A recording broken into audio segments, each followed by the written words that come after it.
Topic start करते हैं, that is time, speed and distance. ये टॉपिक आप लोगों ने पहले भी पढ़ा होगा। तो यहाँ पे जो फैक्टर्स है वो टाइम का है, स्पीड का है और डिस्टेंस का है। सबसे पहले तो आपको समझना होगा कि जब भी हम टाइम, स्पीड एंड डिस्टेंस से रिलेटेड क्वेश्चंस करेंगे तो उसमें जो सबसे पहले ध्यान देने वाली बात है वो ये है कि जितने भी हमारे पास जो टर्म्स हैं, जो हमारे क्वांटिटीज हैं, वो टाइम हो, स्पीड हो या डिस्टेंस हो, तीनों का जो यूनिट सिस्टम है वो सेम होना चाहिए। मतलब अगर आपको टाइम जो है वो सेकंड में दे रखा है तो आपकी स्पीड जो है वो पर सेकंड में होनी चाहिए। डिस्टेंस अगर मीटर में दिया है तो स्पीड मीटर, टाइम अगर सेकंड में दिया है तो डिस्टेंस मीटर में और टाइम सेकंड में दिया तो स्पीड जो है वो मीटर पर सेकंड में हो। तो उसके लिए आपको आना चाहिए कि 1 किलोमीटर इक्वल टू 1000 मीटर। और इसका मतलब ये हो गया कि अगर आपके पास 1 किलोमीटर पर आवर है तो इसको आप कर देंगे 1000 upon 1 hour equal to 60 second and 60 minute and 1 minute equal to 60 second, यानी कि 3600 सेकेंड, यानी कि अब मीटर पर सेकेंड में कन्वर्ट हो गया। इससे कैंसिल 5/18, अगर 2 से हम कैंसिल करें तो 5/18 मीटर पर सेकेंड, यानी कि 1 किलोमीटर पर आवर को हम 5/18 मीटर पर सेकेंड में कन्वर्ट कर लेंगे। 5/18 से मल्टीप्लाई करके मीटर पर सेकेंड में कन्वर्ट कर सकते हैं, या उल्टा भी हम कर सकते हैं 1 metre per second equal to 18/5 kilometre per hour. तो कहीं पे आपको मीटर पर सेकेंड को किलोमीटर पर आवर में या किलोमीटर पर आवर को मीटर पर सेकेंड में कन्वर्ट करना हो तो इस तरीके से करेंगे। हो सकता है क्वेश्चन में मिनट में दिया हो तो वो आपको पता है कि 1 आवर इक्वल टू 60 मिनट, तो वो तो आप अपनी सहूलियत के हिसाब से उसको कन्वर्ट कर लेंगे। फॉर्मूला जो पूरा यूज होता है टाइम, स्पीड एंड डिस्टेंस में, एक ही फॉर्मूला है, कोई भी नया फॉर्मूला नहीं है। एक फॉर्मूला है जो आपने हमेशा से पढ़ा है, speed equal to distance upon time, distance upon time. अब इसी से अगर आप डिस्टेंस निकालोगे तो डिस्टेंस जो है वो आ जाएगी स्पीड इंटू टाइम। अगर आप टाइम निकालोगे तो आ जाएगा डिस्टेंस अपॉन स्पीड। तो इसी एक फॉर्मूले का यूज करके आप कैसा भी क्वेश्चन जो है वो सॉल्व कर सकते हैं। बस आपको यूनिट्स पे थोड़ा ध्यान देना होगा। एक फॉर्मूला जो जनरली यूज किया जाता है that is average speed equal to total distance covered divided by total time taken. जो टोटल डिस्टेंस कवर के लिए उसको टोटल टाइम टेकन से अगर आप डिवाइड कर दें तो इससे निकल जाएगा। कभी कभी क्वेश्चन में कुछ इस तरीके से होता है कि किसी पर्सन ने कोई डिस्टेंस को initially x kilometre per our से कवर करा और उतनी ही डिस्टेंस को दोबारा y किलोमीटर पर आवर की स्पीड से कवर करा, तो एवरेज स्पीड क्या हो जाएगा?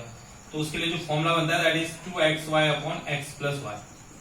इतना जो भी है किलोमीटर पर आवर या मीटर पर सेकंड जो भी है, तो ये उस केस में है जब ये इस स्पीड से जितनी डिस्टेंस ट्रेवल करेगा उतनी ही स्पीड से ये डिस्टेंस भी ट्रेवल करेगा, तो तब आपका एवरेज स्पीड इस फॉर्मूले से इतना आ जाएगा। अदरवाइज अगर डिस्टेंसेस अलग अलग रही होंगी, स्पीड इस तरीके से दी होंगी तो फिर ऐसे नहीं निकलेगा। फिर आपको पहले टोटल डिस्टेंस निकालनी पड़ेगी, फिर अलग अलग टाइम निकाल के उनको ऐड करके तब इस फॉर्मूले का यूज करके एवरेज स्पीड आप निकालेंगे। लेकिन इस वाले केस में एवरेज स्पीड यही हो जाएगी अगर फर्स्ट हाफ डिस्टेंस को इस स्पीड से और सेकेंड हाफ को इस स्पीड से, या इस स्पीड से गया और इस स्पीड से वापस आया उसी डिस्टेंस पे, तो उस केस में जो एवरेज स्पीड हो जाएगी वो ये वाली हो जाएगी।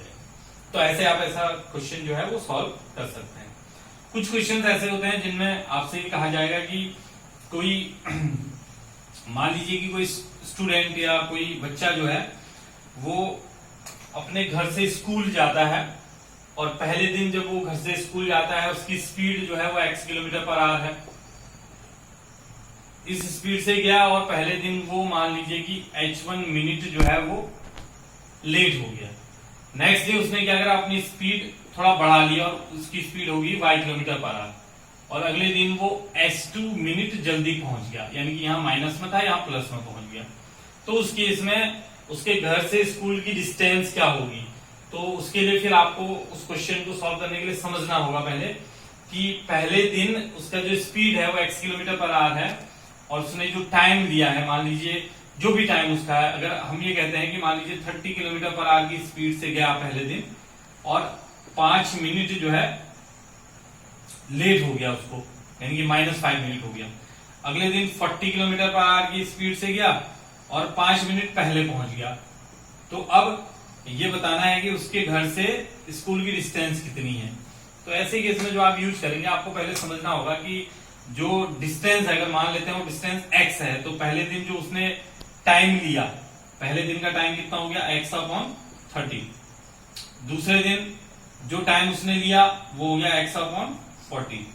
अब इन दोनों का जो टाइम डिफरेंस है, दूसरे दिन कम टाइम लगेगा क्योंकि स्पीड ज्यादा है, जो डिफरेंस है वो कितना आ गया, पहले दिन 5 मिनट बाद लेट हो रहा था, आज 5 मिनट पहले पहुंच गया है। तो इसका मतलब दोनों दिन में 10 मिनट का गैप हो गया। मतलब अगर 10 बजे का टाइम था स्कूल का, तो पहले दिन पहुंचा वो 10:05 में, अगले दिन पहुंच गया 9:55 में, यानी कि दोनों टाइम में जो डिफरेंस हो गया वो 10 मिनट का हो गया।